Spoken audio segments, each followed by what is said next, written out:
She is bookkeeper and owner of Satchel and Rose in Ray, Colorado. You are a bookkeeping specialist. We need you right now, Heather. Well, I'd like to help in any way that I can, so that's why I'm here.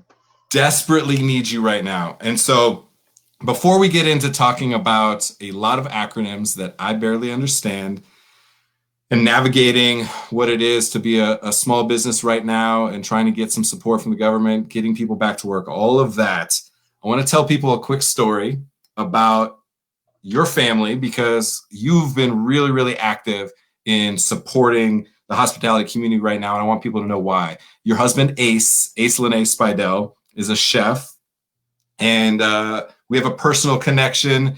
When I was the chef de cuisine at Tag Restaurant, Ace was a line cook there, and Ace taught me maybe more than anybody throughout my career, very specifically about communication. Ace is deaf, and I enunciate very heavily. I hope he's watching in the other room right now, very heavily.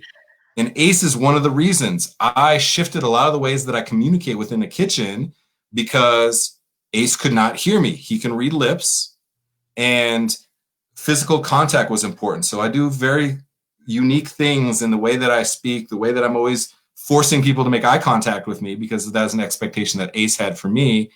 And then also I would do the tap on the shoulder to then call in an order. So anyway, as a chef, it was really important. And now I think of myself more as a communicator than even a chef. And so a lot of love for you, Ace, my friend. Appreciate teaching me about communication. And so that's why this is so important to you, because it is hitting you right in your home. And so let's actually start with that. Just give us 47 seconds of like your family and being part of the hospitality industry and you as a bookkeeper trying to support us in this moment, because there's a lot of need for that right now. Right. Well, so Ace is a chef, and I've been with him for the last 10 years, and I've been by his side as he's opened up concepts, as he's consulted, as he's just worked, in the trenches. And, I opened my business so that I could help provide some income for our family, because he's always worked so hard. And I have a place in my heart for the food and beverage industry because that's where he is. And I've seen how hard it is. And, the profit margin is so thin, and every dime always needs to be accounted for. And it's hard to do all of that. And so, I really just want to support businesses that are near and dear to my heart. And for me, that's restaurants and the food and beverage industry. So that's why I'm here. And I'd love to provide any support I can, because all the stuff that's going on is crazy, and it's hard to find answers right now.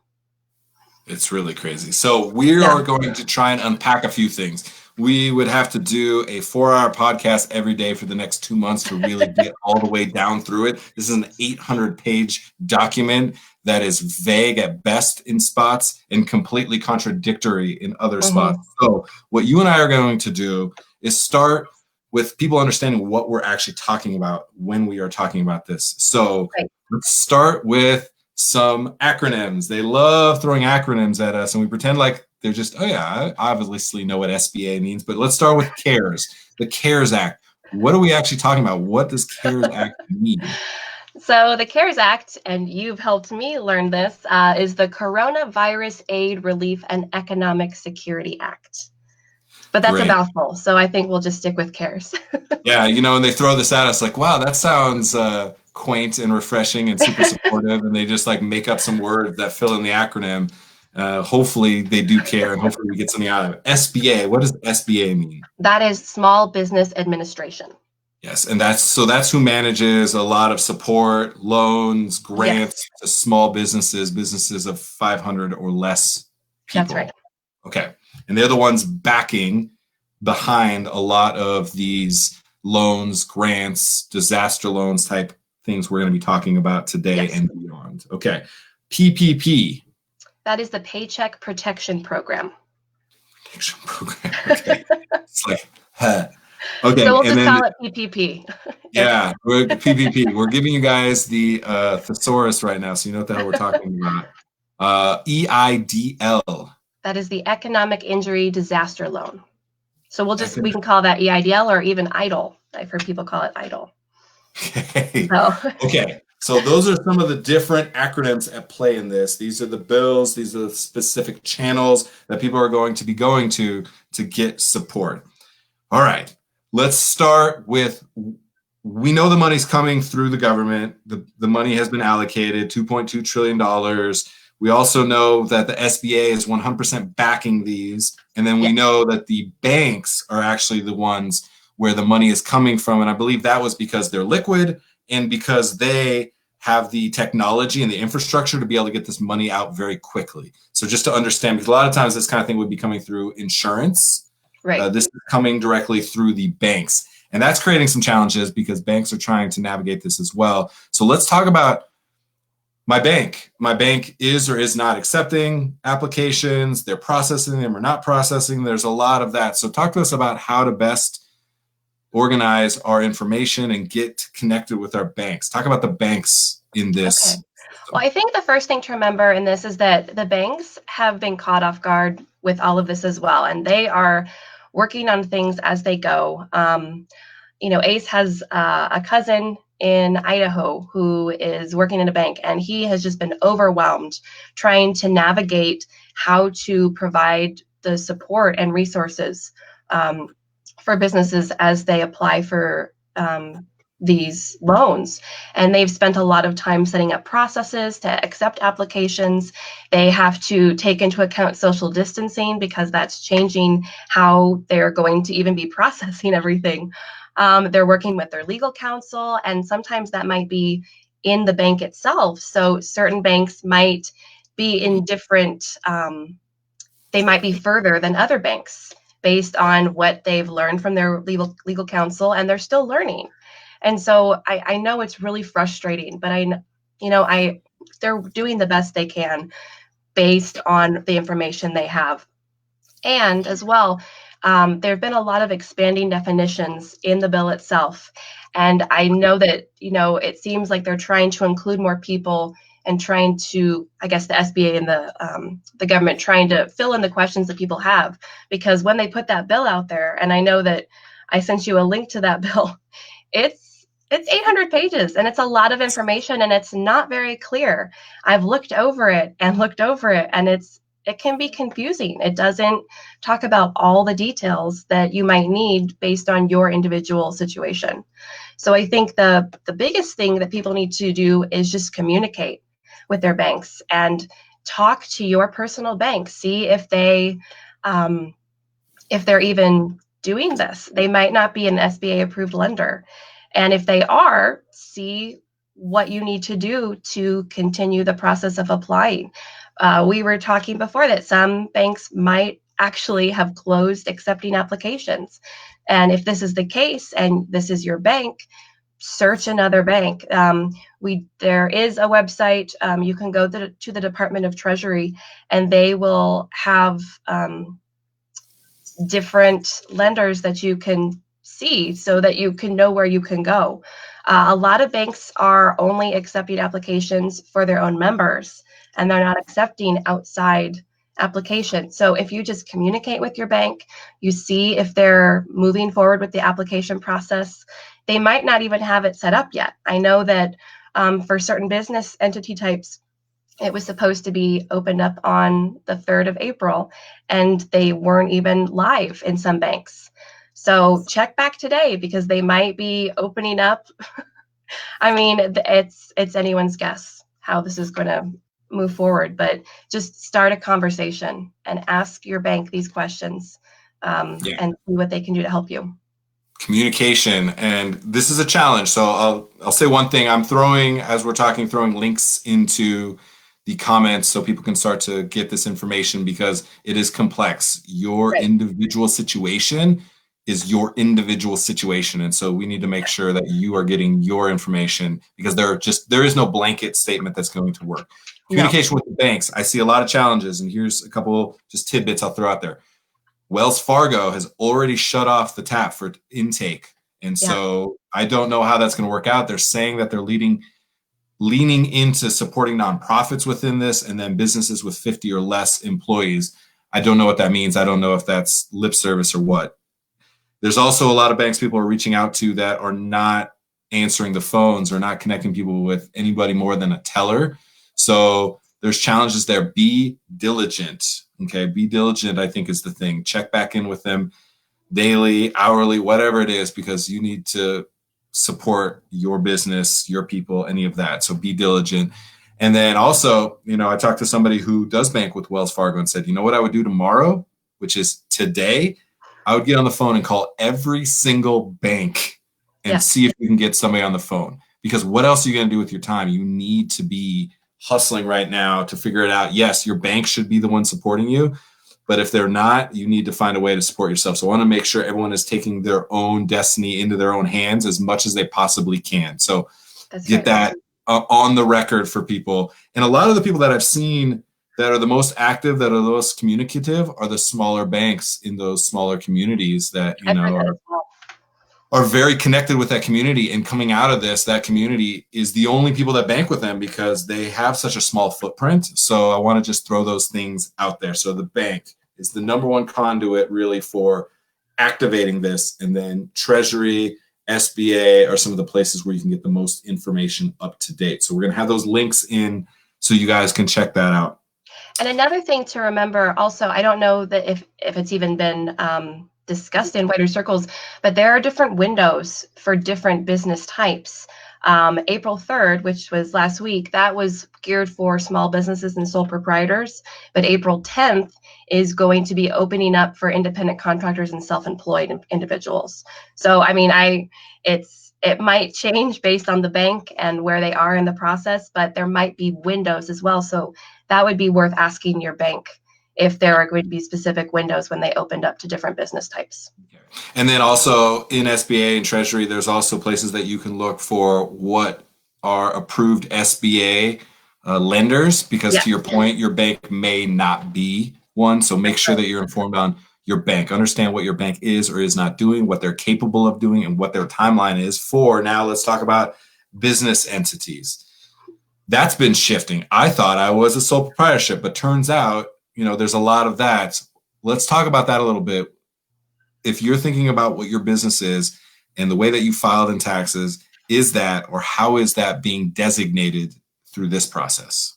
Well, you're really going to have to look at the application because they're still kind of defining how you can do this and what, based on your business entity, there are different things you might take from your financial statements to put down for your payroll costs.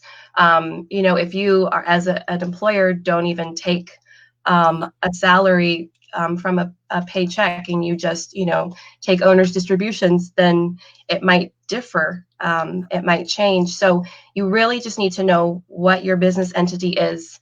Look at the application to see what kinds of information you need specific to your situation. It's really confusing right now, and a lot of bookkeepers that I know, accountants, they're trying to navigate it themselves for their own clients and try and figure out how does this affect my client? What exactly do they need on their application? And so, if you go into your own books, talk with your accountant, talk with your bookkeeper, look at all the information you have, and they can help you navigate your documents so that you get all the information and fill out the application so that you are accurate. It's confusing. Yeah. Is there a place, because when we say look at the application, there's some people that I can't look at the application. Either I've got nothing to this point, or they let me input a little bit of my information to then they're going to follow up with me at some point, but they're just kind of waiting for their bank, which is concerning. Is there a place, is there a general place, and maybe I've already shared it, that you can look at maybe the 10 things that you'll need as far as tax returns and knowing your FTE is for 2019 for a 12-month cycle, those type of things as far as a checklist goes? Well, one thing that I have found was QuickBooks has like a checklist that helps you kind of go through what you need. And it helps you answer questions about the documents that might be required, the information that might be required to fill out your application. they're servicing everybody. They don't care if you have an account with them, if you are, it doesn't matter. They just want to help small businesses. And so they're just putting this app out there so that you can go and get a little bit more information about the programs that are available to you. You can also go to the Department of Treasury. They do have a handout. It's a fact sheet for the PPP specifically, so that you can see what the requirements are. You can see what you need to do. You can see the dates when things are required by, the time period that you need to make your calculations for to estimate your payroll costs. It has a lot of information. I think it's really useful. It's in pretty clear terms. It's not lingo that's going to be hard for people to understand. So that's a huge benefit. And you can go and look at the application itself on the Department of Treasury website. You can go and look at the application and see what things you might need to fill it out.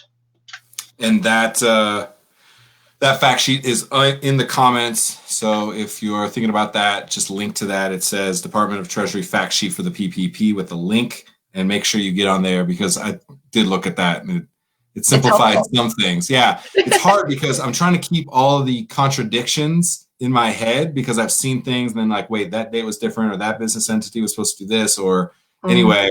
And so the information is one thing, and then trying to go back and fact check the contradictions that you see, it's a lot. It's challenging. Well, my head's spinning, because there is a lot of misinformation going about how people are interpreting it and how they're taking it. I mean, people even I've talked to who've later had to recant, actually, that's not how I understand it now. And it's hard. So as long as you're following what they have on these .gov websites and you're reading what they have, that is the most up-to-date information. Yeah, and there's two things that really I want people to have be the biggest takeaways from this is have the resources that are actually trusted. Local news, even national news, is not necessarily the place to look, okay? Right. Look at the entities that are actually driving the decision-making and the language around how this is going to be carried out.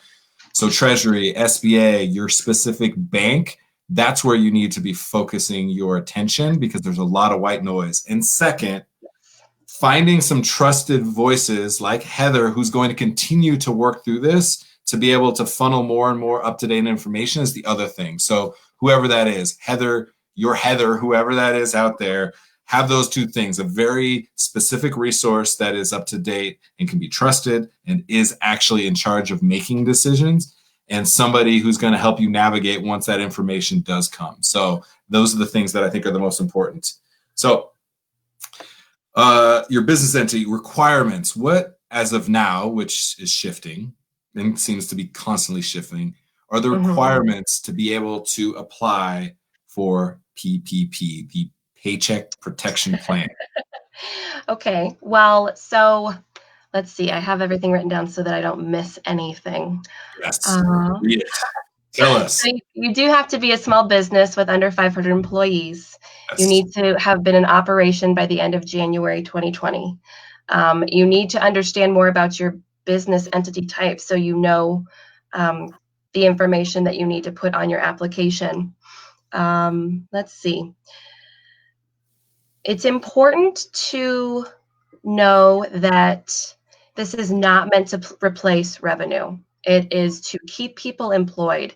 And I know that a lot of people have been really frustrated because they're saying, this isn't enough to keep me afloat. It's supposed to keep people employed. That's what this specific loan is designed for. We will talk about the 75% and the 25%. Because I know that that's confusing a lot of people too. But the goal of this is to keep people employed. That's why 75% of the loan needs to be used for payroll costs, because that's what this is designed for. Let's see. So with the requirements, you need to go back to 2019 and you need to look at your payroll information. And there's actually 4 different calculations out there for this information, depending on what type of kind of how your business is run. So the main way that you can do this is by looking at your income from or your payroll costs from February 15th to June 30th of 2019.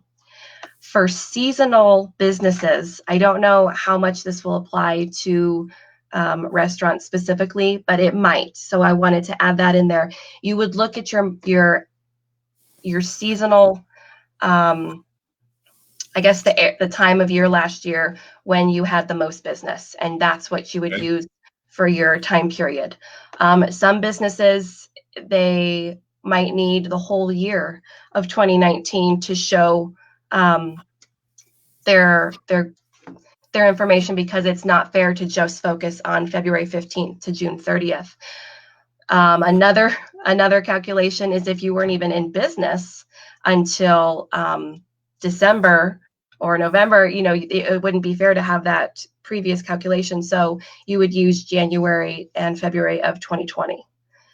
And so that's the information that you would use. And some of the people I've spoken to, they suggest having all 4 calculations just in case, because certain banks might take one calculation over the other because it might help your business more. And so if you just have those ready, look at your costs for, or your profit for 2019, look at all of that information, and then take those individual calculations and put that on your application. Okay. And so see what the bank is able to take. Have a gluttony of information, as much information as possible. Break it all down into 2019, into your labor numbers, so that you know exactly what, when they ask, so that you can respond and have as much information. They're not going to say you gave me too much information, but they definitely like to say, sorry, you did not include the correct information. You did not have enough information. So have all of the information. Then again, hit those resources. Treasury has the things that you need, the fact sheet, some of that stuff that'll hopefully simplify that for you a little bit. But your labor numbers, your FTE numbers, are the things that they're looking for most to be able to understand how much you qualify for, right? And then how much of that money then needs to be allocated specifically payroll, and the rest is then rent, utilities, and other things, but not replacing revenue. So, okay. And that's why you have the 2.5, because it's the 2 months that you need to cover. And then that 0.5 is for those extra costs, utilities, interest on mortgage payments, interest on your loan payments. It's a lot. And so and I know that I was saying payroll costs and your income, because I think it also depends on your type of business, whether you're, a sole proprietor, whether you're a contractor, because you'll have to look at different information. And if you talk to your accountant, your bookkeeper, whoever you're working with, they can help you navigate what you need for your specific situation. And I'm not joking when I say that everybody is trying to figure this out. We're all trying to figure this out to help clients so that you have the most accurate information on your application. Yep. The EIDL, EIDL versus PPP. There's maybe some confusion. Can you apply for both? Does one cancel out the other? Can I apply for one and then the other and get one or the other? Give us a little bit of understanding, clarity on those two, and if they work congruently or if they're working against each other. So you can apply for both. Okay. I would recommend, I would say that you should apply for the PPP as soon as possible, because there's no guarantee you're going to get that very soon. I've been hearing that it could be more than a month, up to 45 days or longer, until that money is distributed as a loan. So that's a far ways off. So if you apply for the EIDL, that is something that has a quicker turnaround. And you do, once you apply for the loan, if you show that you do have economic distress, then you could get a quick turnaround, receive the $10,000 grant that is an advance of the amount that you would receive, and you could start using that money. Once you get approved for the PPP, you can refinance the amount from the EIDL into the PPP, and then it would be offset a little bit. It would be included in the amount that you received in the PPP, but then you could possibly have that amount forgiven if you're using it for the required, those required things, payroll costs, utilities, interest on mortgage payments and debt obligations. If you use it for those things, then it is possible that it can be forgiven, but you have to be able to prove that that's what you used it for. Got it. So keep track of where you not only have to have the information leading up to your ability to apply and then be granted a certain amount of money, loaned a certain amount of money, you also then need to make sure and be very, very on top of tracking exactly where that money is going. I've even heard people opening up a separate bank account completely. Yes, that is what some people do recommend, that just to keep track of it. Just to make it potentially simple. So consider that as you're navigating this, because knowing exactly where that money is going, because there's going to be another process of that 2 months of you utilizing those funds to then prove where you spent the money to then be potentially forgiven. And forgiveness is a word that's getting thrown around in here that really still does not have probably enough clarity. There's numbers of 75% of the employees hired back. You need to sustain that for a 2-month period, and then you'll be forgiven a certain amount of loan. So say you took out $100,000, you may be forgiven $30,000 of that based on your ability to retain 75% of your payroll for a 2-month period. Is that the thinking, at least at a high level right now? I think the best way that you can look at it is once you get that money, and if you decide to hire people back on, because let me answer this question and then I'll go on to this other thing that I was just thinking about. Keep the people hired on that you hire on. If you fire anybody in this 2-month window, your loan forgiveness will be reduced because you're not keeping up your end of the bargain to have this money to make payments to your employees and keep them employed. So that could reduce your income. I'm not sure if you need to have the same number of employees from before you had to close your restaurant. That is something that is still being people are not sure. That's everybody I've asked says that's my understanding, but I'm not honestly sure until it comes from a .gov website and says this is what you have to do. You cannot fire anybody, after this time period, or you have to have the same amount of people on your payroll since before the restaurant closed. It's really confusing. So just make sure that you are using your money.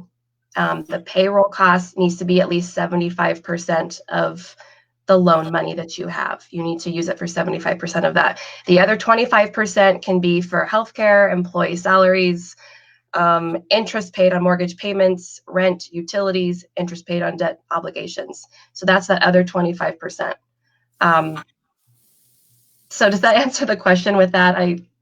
It's kind of. There's a lot of scenarios within that. And again, each business's specific needs are going to drive the answer to that. But knowing that 75% of the money, if you get $100,000, that means $75,000 of that over the 2-month period have to be spent on payroll costs, right? You then have a little bit of extra money and a little bit of wiggle room to then support some of the other efforts that you have within the business. Now, then the question becomes, what if I only have 72%? Your loan forgiveness. And when we're talking about loan forgiveness, are we saying they're giving you free money? Yes. It will not be taxed. You do not have to pay it back. Okay. It's so you free can get money. the EIDL for $10,000 now. PPP is coming. You get $100,000 from PPP, and then $10,000 from EIDL was a down payment. That now you have another $90,000. Am I correct in that thinking thus far? Yes. From the language today. Then I have $90,000. 75% of that is going to be spent on payroll. There's a little bit of gray area also as like payroll, meaning tipped employees as well. Do you know anything about that? I haven't seen that is something I have been trying to figure out as well. And I've looked in the bill and there is a little section untipped employees. And it was my understanding that they would at least need to be paid minimum wage. Okay. But if you have in your payroll costs from 2019, if you can see their tips, then I think that you would calculate that into it. But that I'm honestly still trying to figure out. And as soon as I know, I will pass that on, because I know that that's a huge part of the Big industry. question mark. So I think what the confusing part is I think a lot of people are thinking they have to spend the money on what was 75% of their payroll. That's not necessarily true. You have to take whatever money that you actually get from these loans or these grants, and you need to spend 75% of that money on your employees. Okay. Yes. So that's a big, big difference that a lot of the threads that I'm in, people are like, well, if my payroll was $20,000 a week, I have to spend that much money. And if I can only get $150,000, that money's going to be gone. No, you need to get $100,000 and you need to spend $75,000 of that over 2 months on your employees, on labor. That's the 75%. Yes, because if you look at it, if you use the amount from the PPP loan, from your calculations, if you use that amount, you will be fine, because you're taking your calculations from, for example, February 15th of 2019 to June 30th of 2019, and you're multiplying that times 2. So you're taking that so that you have enough to cover those employees. And it as long as you're covering your employees, that should be at least 75% of the amount you're given. And then that extra amount, that 0.5, that can be used for those other costs in your business. So then the hope, if this goes correctly, is I got $100,000. I spent $75,000 employees in whatever fashion you need to. If that means they're coming out part-time, full-time, multiple people, whatever that is, you spent $75,000 on people over the 2 months. If you do that, you then also have $25,000 that you can spend on rent, utilities, and interest payments. So that'll actually support the business. And then at the end of the 2 months, you show them, here's every cent that I spent of $100,000. Here's where it all went. And here's the $75,000 that went directly to my staff. Then how we're understanding it now is that $100,000 of that will be forgiven? It should be. If you are doing everything that's required of you, the 75%, the 25%, if you are fulfilling what you said you needed the money for, then it should be forgiven.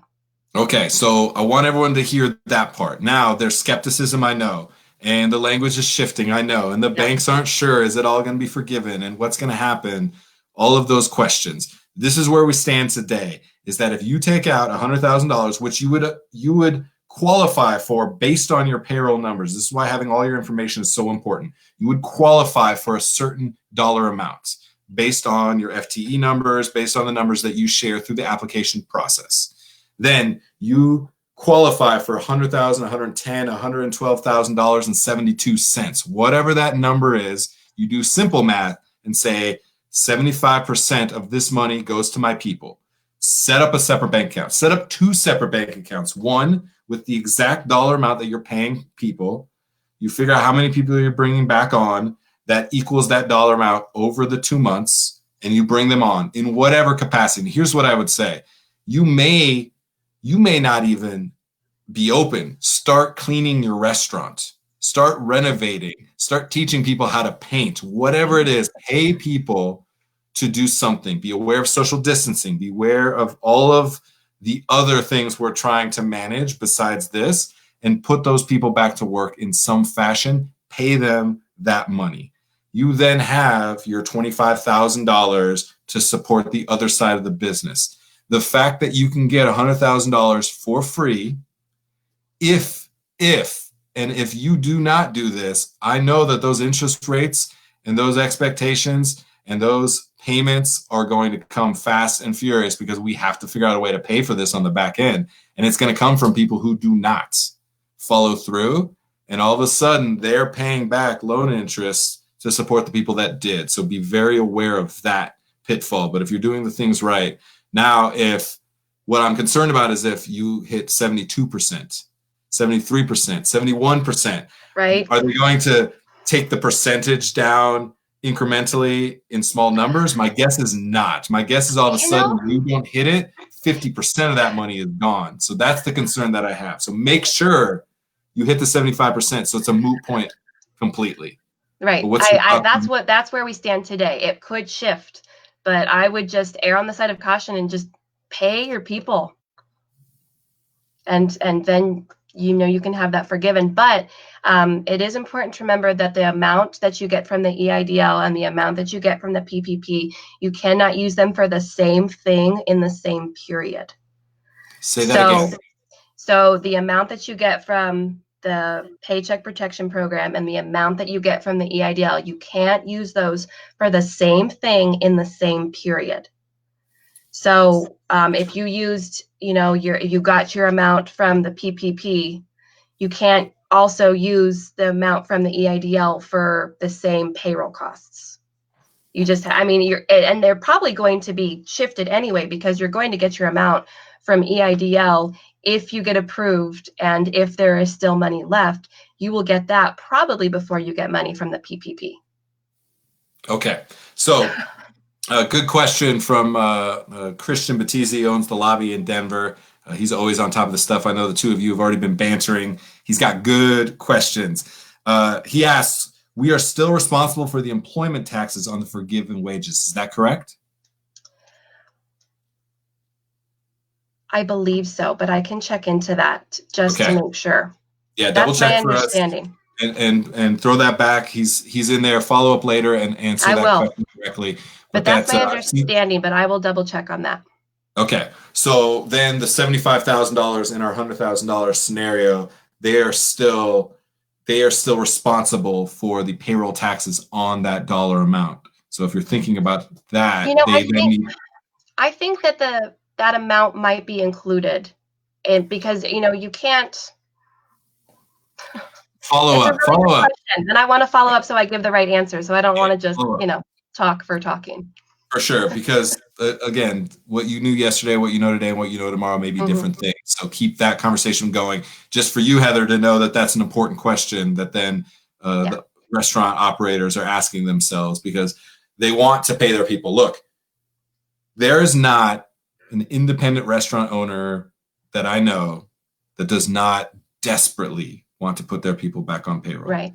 And are doing everything they can, and even finding these odds and ends jobs that I've been alluding to do that at potentially their own detriment, because for them it'd probably be better just to shut down the restaurant, and because they're operating at a loss for the most part when you think about, they're getting deferments on a lot of stuff, but that bill's going to come due. So I want everyone to know that's important. The reason that I'm so passionate about this is because I am really committed to the people that work within the businesses, our unsung hospitality heroes, we call them.